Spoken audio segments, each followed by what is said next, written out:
Friend, intestinal ischemia बहुत सी conditions को show करता है।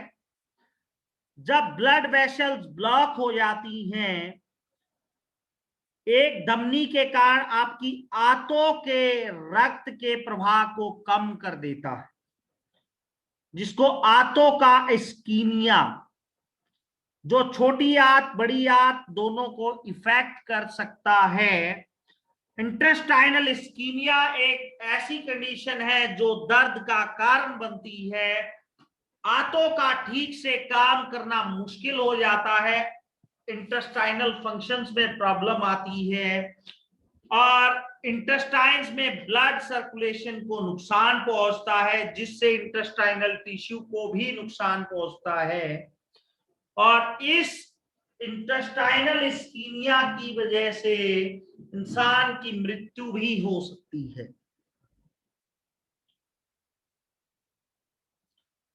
इंटेस्टाइनल इस्कीमिया में सबसे मेन और कॉमन कारण है, आपको सिम्टम्स मिल सकता है पेट में दर्द,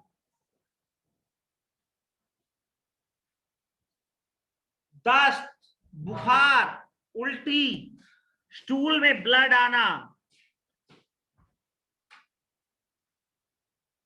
बुजुर्गों में मानसिक का भ्रम होना, पेट में ऐंठन, पेट फूला रहना,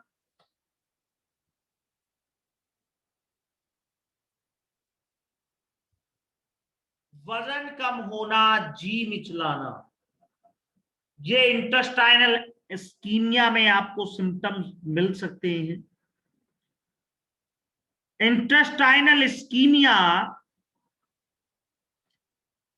जब होता है जब कोलोन में ब्लड का प्रवाह, ब्लड सर्कुलेशन धीमा हो जाता है, क्योंकि कॉलोन की आपूर्ति करने वाले वेसल्स में ब्लड क्लोट्स बन जाते हैं। हर्निया की वजह से भी इंटेस्टाइनल इस्कीमिया हो सकता है। टिश्यू या ट्यूमर के कारण भी बावल की रुकावट में इसकी वजह से इंटेस्टाइनल इस्कीमिया हो सकता है। वस्कुलाइटिस, ब्लड वेसल, लूपस या सिकल सेल एनीमिया की वजह से भी इंटेस्टाइनल इस्कीमिया हो सकता है। हार्मोनल इम्बैलेंस की medicines, birth control pills, cocaine या मेथेमोटामाइन खाने की वजह से भी इंटेस्टाइनल इस्कीमिया हो सकता है। बहुत ज्यादा व्यायाम, एक्सरसाइज करने से या लंबी दूरी की दौड़ लगाने से भी इंटेस्टाइनल इस्कीमिया हो सकता है। फ्रेंड्स, इसमें एक्यूट मेसेंट्रिक इस्कीमिया, जो इस प्रकार का जो इस्कीमिया होता है वो आंतों का इस्कीमिया छोटी आंत, स्मॉल इंटेस्टाइन को अफेक्ट करता है। एम्बोल्स, ब्लड क्लॉट, इंटेस्टाइन्स की आपूर्ति करने वाली वेसल्स में से एक को ब्लॉक कर देता है। जिन लोगों को दिल का दौरा पड़ा, वे एर्थराइमाइसिस रहा है, जैसे कि आर्ट्रियल फाइब्रिलेशन, आंत को ब्लड की आपूर्ति करने वाली आर्टरीज का संकुचन हो जाना, कोलेस्ट्रॉल को बनने से रोक सकती है, हार्ट की आर्टरीज में होता है और दिल के दौरे का कारण बनता है। यह आंतों की आर्टरी वेसल्स में भी होता है और यह आंतों का इंटेस्टाइनल इस्कीमिया कहलाता। सदमा या हार्ट फेलियर की कुछ दवाएं या क्रोनिक किडनी फेलियर की मेडिसिन या लो ब्लड प्रेशर जो ब्लड सर्कुलेशन को इफेक्टेड करता है और एथेरोस्क्लेरोसिस या मेसेंट्रिक एस्कीमिया के कारण एस्कीमिया के रूप का दर्ज में किया जाता है, जिसका अर्थ है कि धमनी में रुकावट, वेसल्स में रुकावट, जो आप स्क्रीन पे भी देख पा रहे होंगे। क्रोनिक मेसेंट्रिक एस्कीमिया आंतों के एंजाइना के रूप में जाना जाता है, जिसमें एथेरोस्क्लेरोसिस पर फैटी जमाव के बिल्डअप के कारण होता है। रोग प्रक्रिया आमतौर पर धीरे धीरे होती है जब तक आंतों की आपूर्ति करने वाले 3 प्रमुख आर्टरीज में से वेसल्स में से कम 2 पूरी तरह से ब्लॉक नहीं हो जाती।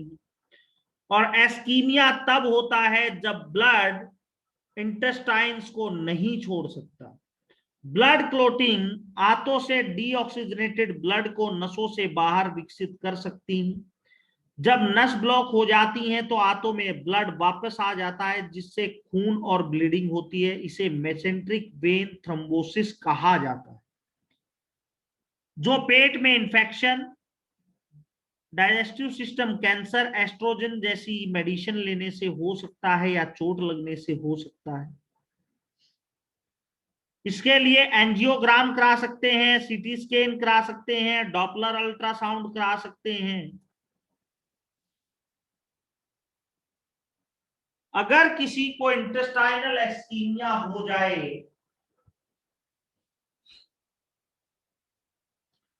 तो उसको कोरोनरी हार्ट डिजीज भी हो सकती है,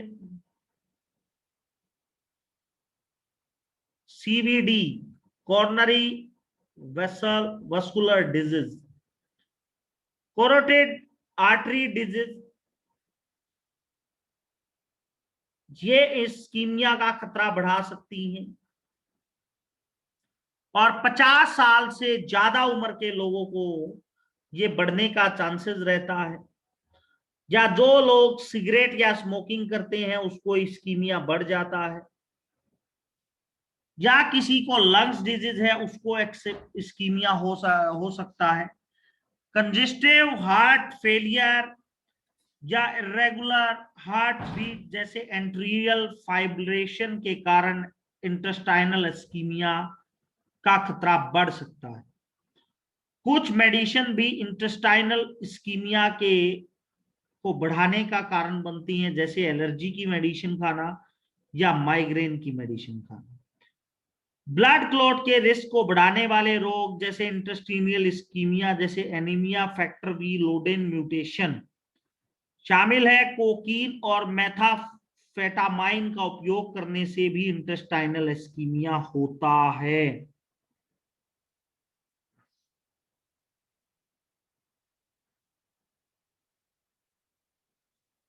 सबसे पहले अगर इंटेस्टाइनल इस्कीमिया का ट्रीटमेंट करना है तो आपको बहुत सी चीजें ध्यान रखनी पड़ेंगी। एक तो फाइब्रस फूड देना पड़ेगा, उसकी डाइट पे फोकस करना पड़ेगा, उसके लाइफस्टाइल पे फोकस करना पड़ेगा, जो मेडिसिन खा रहा है अदर जो इंटेस्टाइन्स को इफेक्ट कर रही है उनको छोड़ना पड़ेगा, और प्योर हर्बल और नेचुरल ट्रीटमेंट देना पड़ेगा।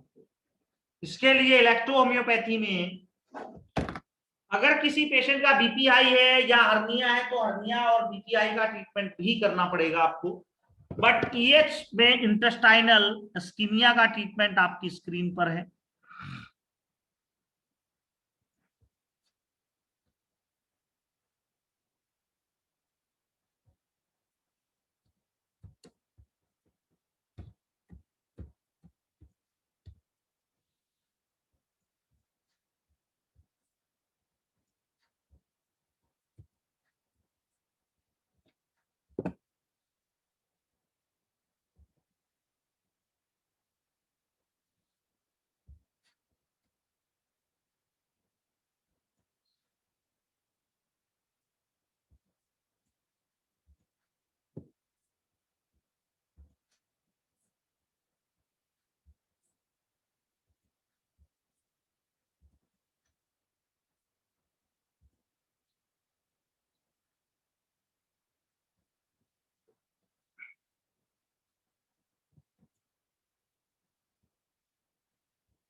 और 2 नंबर, 3 नंबर, 4 नंबर बेसिक जरूर देना है पेशेंट को रेगुलर, जिससे पेशेंट आपका क्योर हो जाएगा। फ्रेंड, इंटेस्टाइनल इस्कीमिया के लिए इससे बेस्ट कोई ट्रीटमेंट नहीं है, जिसमें इंटेस्टाइनल वेसल्स जो होती हैं, जो ब्लड की पूर्ति करती हैं इंटेस्टाइन्स को, और जो डीऑक्सीजनेटेड ब्लड जो इंटेस्टाइन से बाहर जाता है, जिससे इंटेस्टाइन्स के अंदर प्रॉपर ब्लड सर्कुलेशन हो जाएगा और आपको बहुत मिरेकल रिजल्ट्स मिलेंगे within 3 days. Intestinal ischemia के लिए हमने 3-3 दिन में, 2-2 दिन में रिजल्ट्स ले चुके हैं। बहुत मिरेकल रिजल्ट्स हैं, आप सोच भी नहीं सकते। और इलेक्ट्रो होम्योपैथी वर्ल्ड की बेस्ट पैथी है। और आज का सेशन हमारा इंटेस्टाइनल इस्कीमिया के ऊपर था।